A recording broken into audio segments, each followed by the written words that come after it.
Yes, I'm honored to be here. It's good to be asked to be on this red carpet. My topic today is Context is Freedom. Basically, we're going to talk about how we frame ourselves as Africans, how we see ourselves as Africans.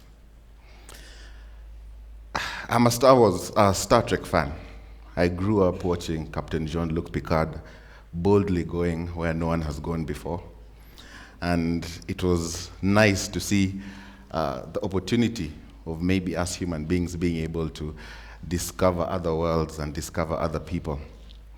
So even as I grew older, I began downloading, as every Kenyan does, or buying episodes of the older Star Trek, the Spock and Kirk generation. So I was really happy when Netflix decided to reboot it. And they now have a Star Trek reboot, 2017 reboot that's going on right now. I'm an avid fan. But my favorite line in that reboot is, "You chose to do the right thing above what was sanctioned." That's the kind of thinking that wins wars, the kind of thinking that I need next to me. Because universal law is for lackeys, context is for kings. When I was thinking of what I wanted to say, I was watching Star Trek, and I realized that's exactly where my heart lies, in that, how do we frame ourselves? It is good that content is king, but what about context? In 2014, the IMF came up with a workshop that they called Africa Rising. And ever since then, Africa has been rising in every sphere, in tech, in agriculture, in media production, which I'm in. Everything is Africa Rising, Africa Rising. The dark continent has a renaissance. Finally, there's a light shining on us to show what we are doing rather than what we are known for, which is mostly corruption, war, disease. But then I still don't know if people are really thinking about it in the same value of context. As a documentary and conservation photographer, the key thing that I focus on and the people I work with focus on is being able to marry the right moment in time within the right context. As a result, we've been able to put out content out there that people are proud of when they see Kenya, when they see Africa. Because right now, we're not just showing Africa in the right light, but we're also showing it within the right context. Yes, we have disease. Yes, we have death. Yes, we have corruption. But I don't think it makes us any less proud of who we are. Instead of it being the either or, as some of the speakers here have said, it is the and. So the reason I speak about context is because context frames content. You cannot produce content by itself and be divorced of context and expect people to be able to understand what it is you're saying. I came across this the first time in 2007. I was shooting in Kibera right before the famous election happened in Kenya. And two rival communities had come together to build bio-latrines to be able to enable the people within the communities to have a safe place to go and do their business, yet at the same time be able to generate energy needed for cooking. So I did this project for nearly 2 months. And at one point, I stopped to take a photo of a child who had sat down. Now, this child was tired. Since the community didn't have people to come and do the building, they were building these latrines themselves. So everybody chipped in. The kids helped with clearing the site. The women helped bringing in the stones and the cement. And the men put together everything and built the structure. So this child was tired. He had carried stones the whole morning. He had cleared the place of sticks and of logs. And he sat down, and I took a photo of this child, and at some point I posted it somewhere. And someone I knew came and said, "Oh, this is the typical Kibera story. A child looking sad, sitting, looking into the distance." And I said, "No, he's not sad, he's tired." But we kept going back and forth over what this child was doing. Is he sad? Is he tired? And I took that home with me because I realized that I had misrepresented this child. And so that thing stuck in my mind for a long time because I kept asking myself, how can I do this better? How can I show our people, one, with dignity, but two, in a realistic way? That's when I learned about context. I realized that we cannot divorce our subject, as content creators, we cannot divorce our subject from his ecosystem. We have to be able to find a way to include the two of them within the content we are producing, therefore be able to have a realistic image of who we are as a people. Now, the people who have done this very well is the United States of America. They produce content in a way that makes you want to go to America. Everybody here grew up at a time, or was alive at a time, when people were going to the States. Everybody was going to study or to look for a job, to become a nanny, to wash old people. Everyone was going to the States to do something. And it was sad because I remember somebody telling me, why are people going to the States when they have lives back here? And I realized it's because of the content they were producing.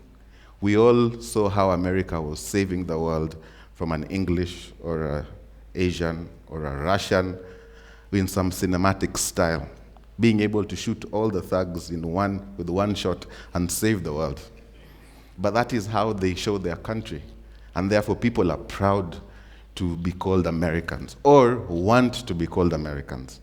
There's a whole exodus of Africans from all over the continent going to America to try to live this American dream because we content creators, or rather their content creators, have shown America in a different light. Why are we not doing the same for us in Africa? Content makes people consume what it is that context make people produce consume the content you're producing in the way that you want them to see it. But then in Africa, what has happened is our politicians or our authoritarians have stifled the production of content and therefore been able to regulate even how we view ourselves and in the context that we view ourselves. As a result, we only believe ourselves through a single story or a single lens, and we all know the dangers of a single story.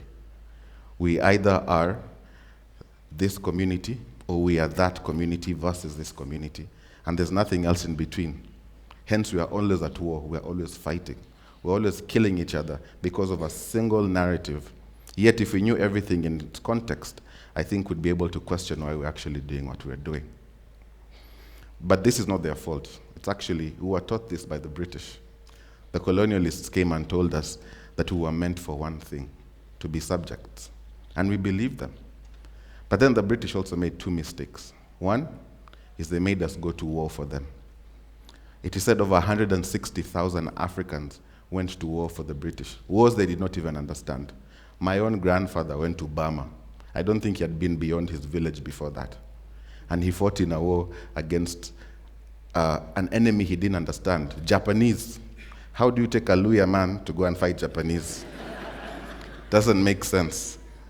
But then he came back, and he came back with stories of how this white man is actually a weak man, that he's afraid of the changes in weather. He gets, the sun beats him so hard that he's unable to fight with every other person. He runs to the back when he tells the other Africans to go and fight.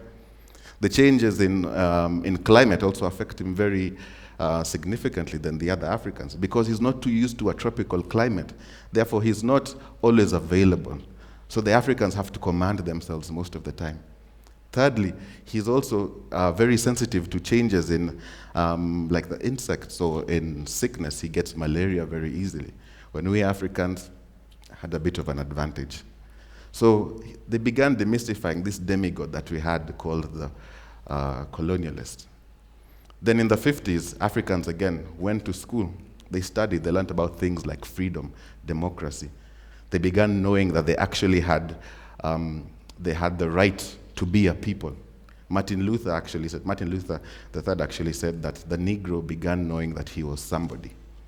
And that began planting the seeds in this seedbed of independence and self-rule. We began knowing that we, as a people, can actually rule ourselves. So those two mistakes led to us, as a Commonwealth, to start realizing that our narrative is different. We are not subjects. We are not meant to be under Her Majesty. We're actually kings. We are meant to rule ourselves. In this same manner, now, what is happening is, because of this Africa rising, and because of this African Renaissance, We yet still have this phenomenon called fake news. Fake news basically is news without context. Because if every news channel provided context to every story that is ever told, then we would not be in a place of doubting ourselves. Fake news robs us of one thing, our right to choose. Because we do not have the full context, then we do not have our democratic right to be able to choose what it is that we're going to believe. Context in itself midwives truth from content. Therefore, I want to ask you again, is content king or is context king? When it comes down to us as people now, we are on WhatsApp groups, we're on Facebook, we're on Twitter. Every time somebody's sending a message, thugs are killing people on the road somewhere, then you ask, where did you find this? Forwarded as received. Why do we accept that as a standard, forwarded as received? We step away from the responsibility of finding out the context of this message and just put that one line, forwarded as received.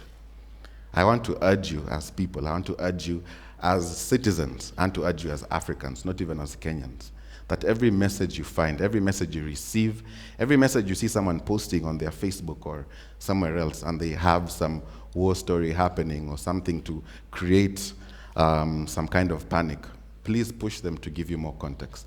Push them to find out where their content is coming from. Make sure that they know what it is they're sending out. Otherwise, you're a warmonger like them. Make sure that everybody provides you with a basis to what you're consuming. If content is king, then context is for kings. Thank you.